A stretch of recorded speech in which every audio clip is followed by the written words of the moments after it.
Welcome to Module 1 about working in partnership with young people. First, I'd like to give the floor to Napua, who will share the International Youth Coalition's key recommendations on this topic. In discussions with my IYC peers, we agreed that as youth, we need to be informed about our right to express our views in decisions that concern us. We want to participate in matters that affect our lives and feel that we are being taken seriously. We know that not all decisions can be taken as we wish, but then please sit down with us and explain why. Enable us to be part of the decision-making process so that we can learn how and why certain decisions are taken. For us, participation is also important because it increases our motivation and confidence. When we participate in advocacy activities, we become better public speakers and get the chance to improve our leadership skills. It is also a good feeling when we as youth come together and advocate for issues that are important to us. We are stronger when we work together. We also feel that it is necessary to create opportunities for peer-to-peer exchanges between young people. For example, we can get together in a house and share participation skills and experiences. Many of us are part of youth assemblies at program locations where young people meet to discuss issues that are key to them. This is a really great practice, and it can even be done virtually, like we are doing in the International Youth Coalition. Finally, for some of us, the idea of youth participation is new. Therefore, training on participation might be needed to raise our confidence to participate. It can be intimidating to speak up if one has not done it before. Just remember that training should not be about telling us what to do, but about giving us the space to exchange, talk with our older peers, and reflect on different issues relating to our care, well-being, and future wishes. We also ask for the space to learn from our own mistakes.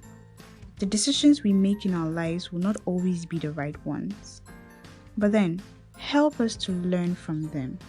Keep an open dialogue with us to ensure that we can work successfully together. Thank you, Napua, for bringing forward these great recommendations.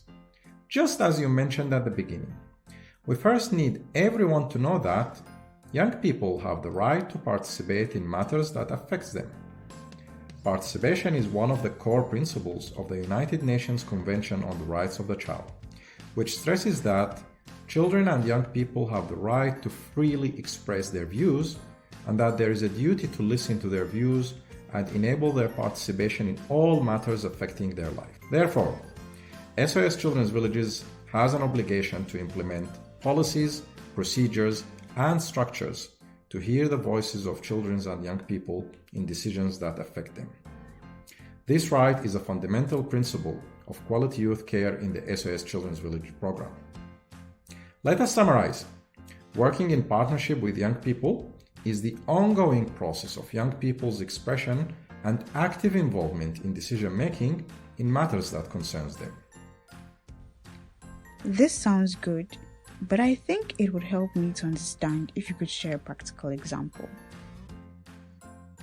Yes, of course. I'm happy to share 2 examples with you. Let's first give Zuhair and Ahmed a call. Zuhair is a youth care coordinator in SOS Children's Villages Palestine, and Ahmed is a former member of the International Youth Coalition and founder of the Youth Council that has been established in Palestine.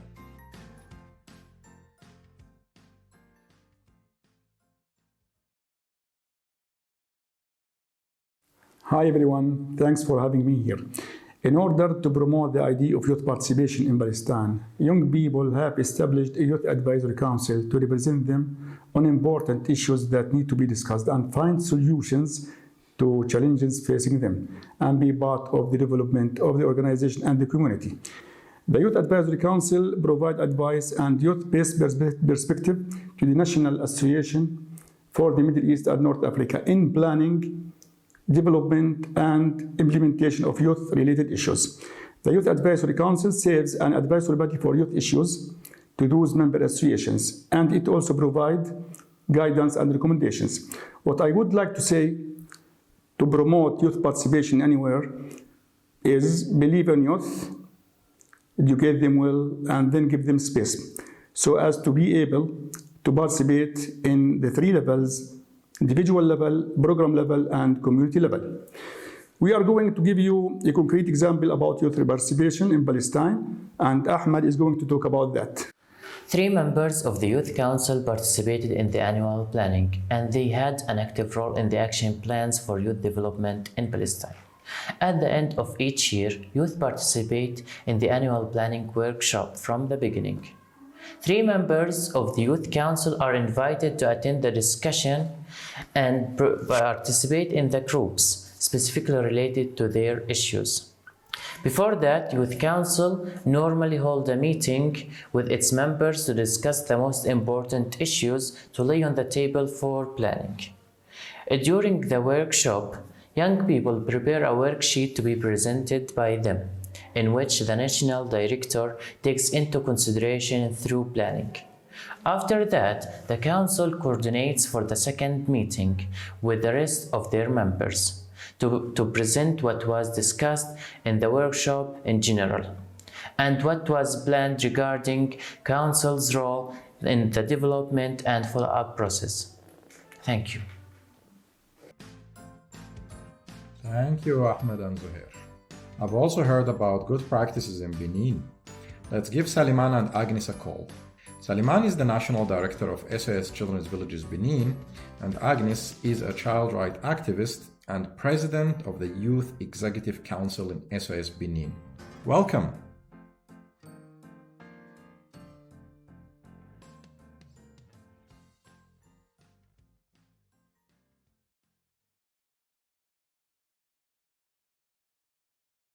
Hello everybody, it all started back in 2007 after I had participated in a child rights training in Sweden.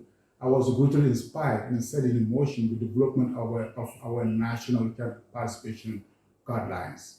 The fundamental mechanism of child participation as outlined in those guidelines is called Executive Councils of Children and Young People. Here, children and young people have the space to raise their voices on issues that concern them. What might be of particular interest to all of you is that every council of children and young people has an annual budget to conduct an advocacy project. This is done with the support of a national advocacy team and the child participation champions. For example, in Natitengu, the council that I represent decided to fight against sexual harassment, corporal punishment, child marriage, and inequality between girls and boys. Our advocacy work was successful.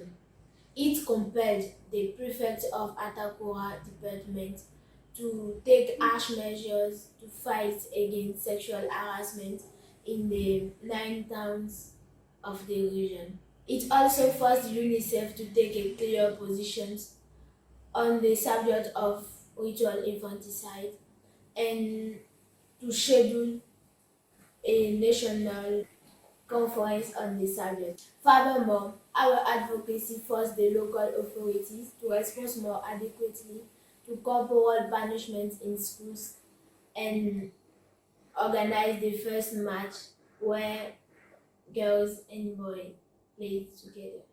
Finally, the councils of children and young people participation in the development of policy recommendations and other documents such as the National Child Protection Policy, the Child Code, etc. But of course, this is not everything. Those councils are improving the quality of our programs as well as the life of people in the communities in which they work in so many different ways.